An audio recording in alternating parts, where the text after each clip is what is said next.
സാമ്പത്തികമായി നമ്മെ ബുദ്ധിമുട്ടിക്കുന്ന ചില വിശ്വാസങ്ങളും അവക്കുള്ള പരിഹാരങ്ങളുമാണ് ഈ വീഡിയോയിൽ. ഒന്നാമത്തെ വിശ്വാസം എന്താണെന്ന് വെച്ചാൽ, പണം സമ്പാദിക്കുക എന്ന് പറഞ്ഞാൽ വളരെ ബുദ്ധിമുട്ടുള്ള കാര്യമാണെന്നാണ്.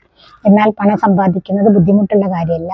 നമ്മുടെ സേവനവും നമ്മുടെ മൂല്യങ്ങളും നൽകുമ്പോൾ പണം നമ്മളിലേക്ക് ഒഴുകി വരുന്നു. രണ്ടാമത്തെ വിശ്വാസം എന്ന് പറഞ്ഞാൽ, പണക്കാരൊക്കെ അത്യാഗ്രഹികളും ചീത്ത മനുഷ്യരുമാണ് എന്നാണ്.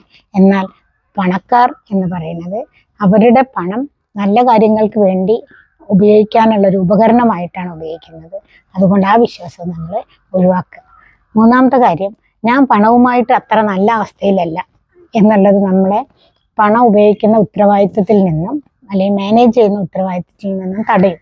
അതുകൊണ്ട് നമ്മൾ ആ വിശ്വാസം മാറ്റിയിട്ട് പഠനത്തിലൂടെ പണം എങ്ങനെ മാനേജ് ചെയ്യാമെന്ന് പഠിക്കുക എന്നുള്ളതാണ്.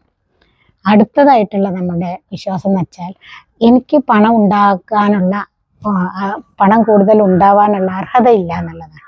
എന്നാൽ നമ്മൾ നമ്മുടെ ഉള്ളിൽ ഉറപ്പിക്കുക, ഈ ലോകത്ത് എല്ലാവർക്കും പണം സമ്പാദിക്കാനുള്ള അർഹതയുണ്ട്. അതിനായി നമ്മുടെ മൂല്യങ്ങൾ വർദ്ധിപ്പിച്ചാൽ മതി.